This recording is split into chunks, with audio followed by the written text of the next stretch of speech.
We're with Michael Balaoing. Michael is a Princeton-trained lawyer turned speech coach and communications trainer. He's trained leaders in the US, from Sheryl Sandberg of Facebook to DJ Patel, the chief data scientist of the White House, and Jessica Alba of The Honest Company. Michael's also a trustee of PhilDev, a nonprofit organization based in the US and the Philippines that seeks to eradicate poverty here at home. We're going to be talking about speech and storytelling and communications with Michael. You have the most interesting profile on LinkedIn. You're an alchemist of words, ideas, and people. So what does an alchemist really do? Magic. Alchemists in the Middle Ages would take metal, ordinary metal, and turn it into gold. In my work, I take ordinary stories and ideas and memories and turn them into inspiration. My company is called Candelion, and I have a logo that represents what I do. People ask me, how do you work with someone? Everyone starts like this.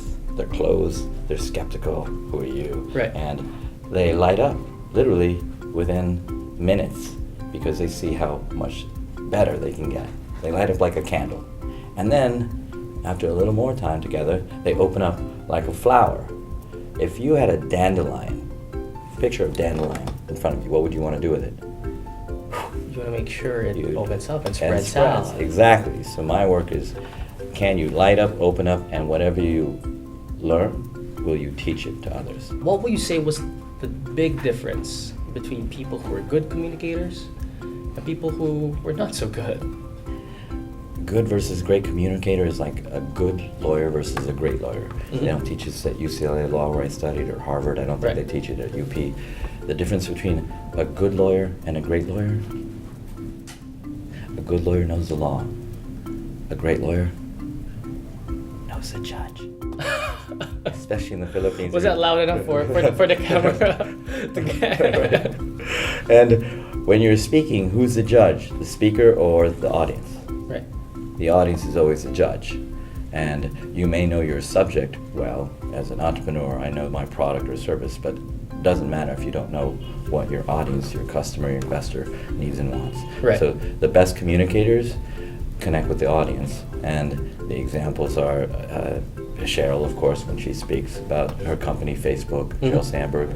And the other magic is when you share more of yourself. So there's a book by Carmine Gallo. He's a coach for a number of TED Talks.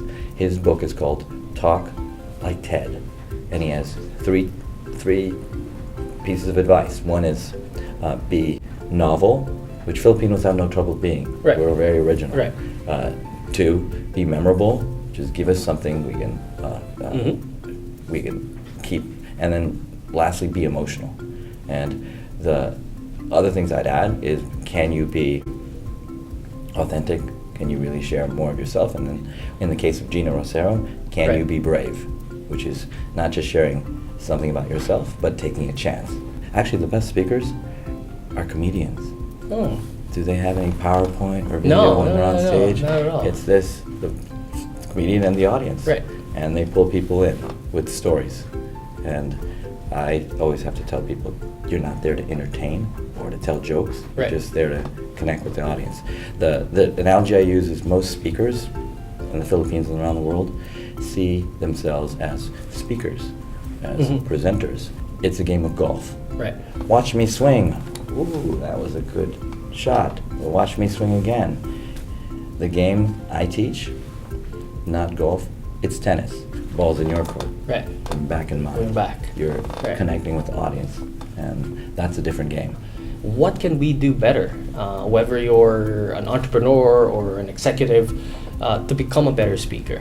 1, maybe being less polite. 2, definitely not asking for permission. And 3, not being passive and just going for it. We have the passion. We need to be more proactive, especially when we communicate. And you said most speakers rely on the script of the slides. Right. And that that isn't the way Mother Goose and Jesus and Buddha and Allah reached the world before the internet. What did they use? That's true. They shared what? Stories. Exactly. Old wine in new bottles. And before Facebook, there was something called face-to-face. Right. And that's the art of engagement that the best speakers learn. When you are in front of anyone, one person, a million people online, you are never going to be a speaker or presenter. You're going to be team captain. And who's on your team? The whole audience. And if they're on your team, you want them in the game. And if we all play, we all win.